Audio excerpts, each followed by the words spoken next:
র্যালিতে হাঁটলেন শুভেন্দু। এদিন কাথির জনসভা থেকে শুভেন্দু বলেন, এবার ভোটে মমতা গোহারা হারবে।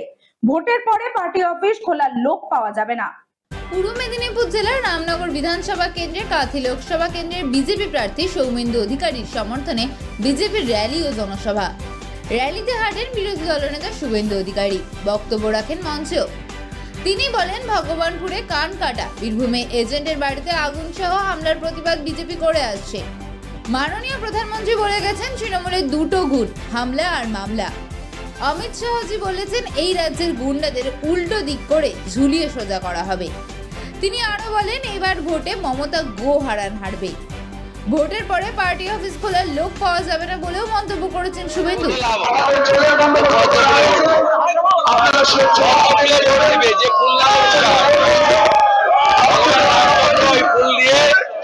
অকাল বোধন করেছিলেন অসুরকে ধ্বংস করার, কোন নাম টাম দরকার নেই, পদ্ম যেখানে ভোট সেখানে।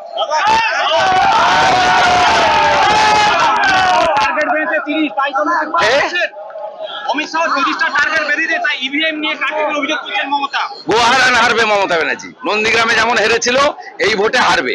আর 4 তারিখ বিকেল থেকে ওদের পার্টি অফিস খোলার লোক পাওয়া যাবে।